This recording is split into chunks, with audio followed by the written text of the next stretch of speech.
Co-urbanism is a conference which is an annual practical conference. So our main focus is methods and challenge in participatory urban development. This is the fourth year, actually. We are running this conference, and this year we do it in cooperation with British Council, who helped us in some arrangements. And today we will have a set of inspiring presentations from various cities. You saw in the program that it's Vilnius, Kaunas, Berlin, Minsk, Tallinn, and we will share experience of these cities in attracting, involving citizens in decision-making process and in the development of urban spaces. So I will make a short introduction to the challenges which we meet in Lithuania in participatory urban development. And the same periodic event, Co-urbanism as periodic event, allows us to monitor the dynamics of cooperation between citizens groups or users of public spaces and decision makers or policy makers. So at this moment we see that there is quite a gap between these two levels. For example, we can take as an illustration the projects of renovation of squares in Lithuanian cities, which recently rise more and more discussions and harsh reactions from the citizens. That means that there are some problems in communication between various groups, and we see that it's also a need. It's a mark of a need in some methods of tools how citizens, various citizens groups could be involved into decision-making process and into the participatory processes. So there is also a need in good practices to collect some good examples of how citizens are included into decision-making concerning their public spaces. I can mention here a group of urbanists who argue that the quality of public spaces can be measured by the possibility to arrange picnic in public space. So there are all kinds of measurements, and one of them is actually possibility for people to come together in informal way, to sit together in different ways, in small companies and big groups, and to have meal together. So that's actually a very precise tool of measuring how public spaces are friendly towards people. And here in Lithuania we have a lot of possibilities to measure the openness of public spaces and its friendliness toward the users, because we have all kinds of cultural events in public spaces which are inspired by people of themselves from bottom up. One of these examples is this annual, not annual, but the event which takes place in public spaces in more than 24 cities in Lithuania, but also abroad. It's so bubble gatherings, which brings people together to public space to bring some time to spend some time together. But what we saw during 9 years of running this event in Lithuania is actually very interesting measures of what the quality of public spaces is. We see that if we propose citizens to choose the public space they want to revitalize by their being there. And the event takes place every second Monday. That means that people come together with their soap bubbles to some public space and they spend 1 hour or 1 hour and a half in the place, just making soap bubbles together. So very easy scenario. But we found that if people propose, and at first it's raised up, that the public space they want to be is a green place. So this green place will be very stable choice of the citizens. Like in 2 years and 3 years and 5 years, people will choose the same space to gather. They return there again and again, each second Monday, but also another year and the year after. But in case they choose some renewed place, square, with new pavement, but with no scenario what to do next in this space, and with no possibility actually to arrange a picnic. That means there is no grass to sit on, there is no possibility to be in bigger groups, it's not that convenient. They run away from that space. They can choose the space at first, to attend it for 2 times, but then next time they will not return. Next year they will change the space. So it's very, because it's about massive behavior, it's very easy to say what do attract people to public spaces.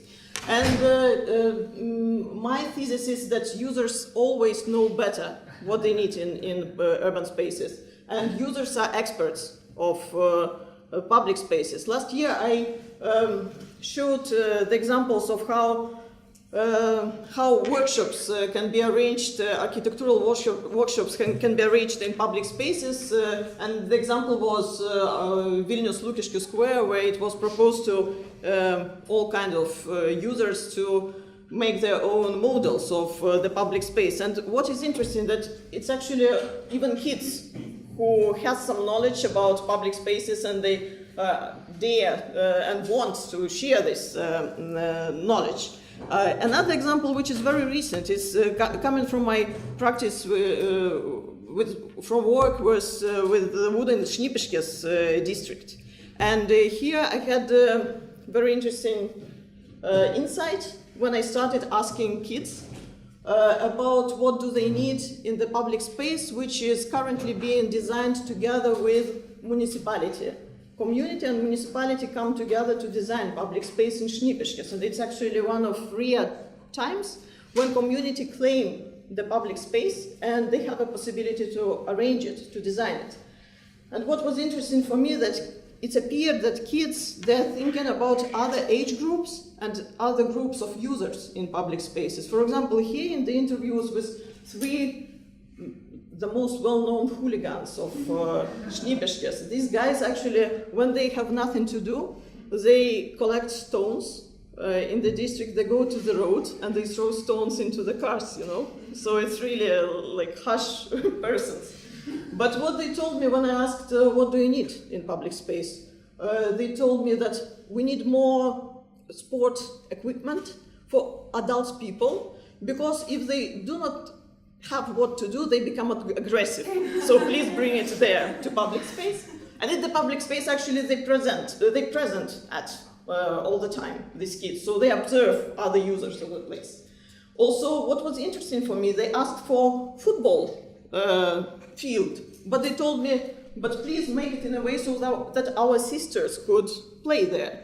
That's also very interesting, that it's gender-sensitive answer coming from this young gentleman. Also, they were interested in providing more free water in public spaces, which is also very important in in Vilnius, because we have our water pumps which are closed now, so only people with special keys can open the water. So the idea is that even young users of public spaces, they have very bright ideas of how these public spaces can function. Another thing to mention, which is important to Lithuanian context at this moment, is the research actually which was made in 70s and in late 60s by Arnstein, who designed the participatory, she proposed the degrees of citizen participation, the ladder for citizen participation. And she was speaking about the different stages of involving citizens in decision making. And as you see, two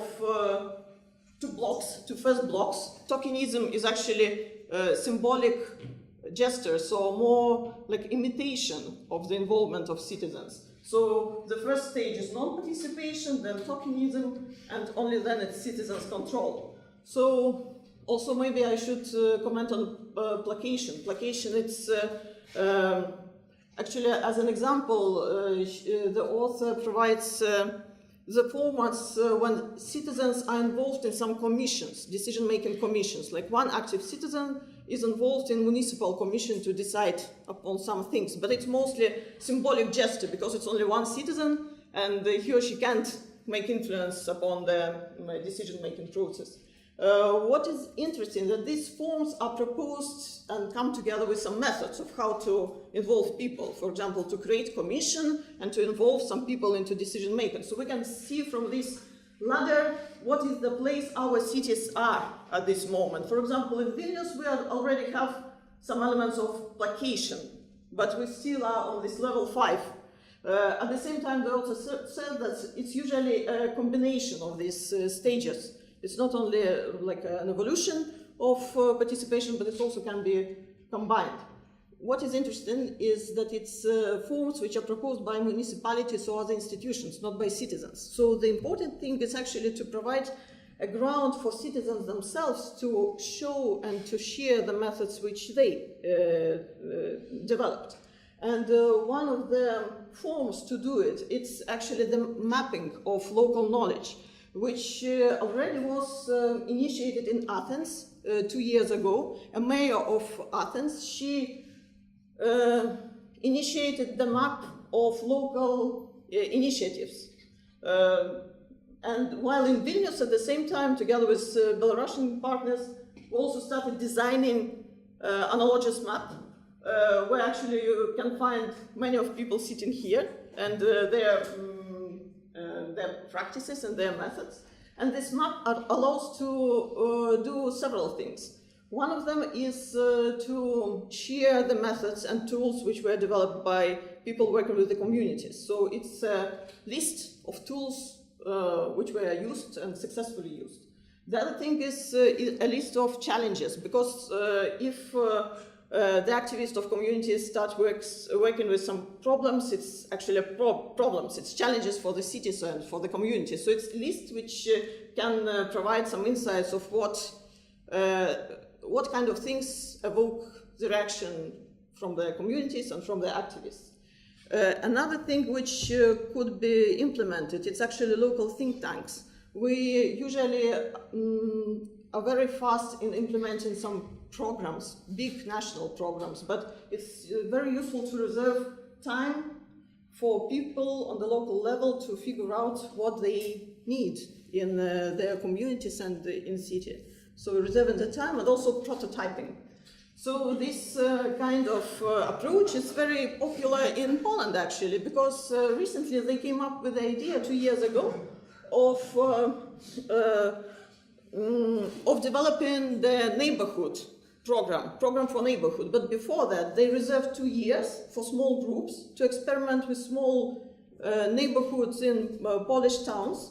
And on the basis of this prototyping, with very small amount of money, they decide what kind of program they should implement later on.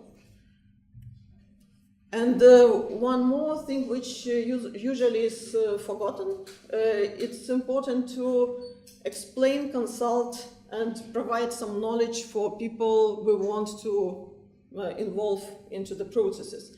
Otherwise, these kind of open discussions among institutions and active citizen group could be mostly considered as imitation, because we found that there is a big lack of knowledge of how to read urban plans and what is the law base for decision making. So we need really consultancy in the case if some national programs are being prepared. So the more knowledge we provide, the better ground is for decision making. For example, now in Vilnius we have also the program for the neighborhoods, but the problem is that when it's put as a choice for citizens, please decide if you want cars, a place for cars, or greenery. Of course, now most of people will vote for cars, for place for cars, and that means that we will lose greenery in the yards. But this kind of decision making means that there is no extra information about how cities going to be developed and what are other preferences for people designing their spaces. Okay, so thank you for your attention, and now we will go move to our conference. Okay.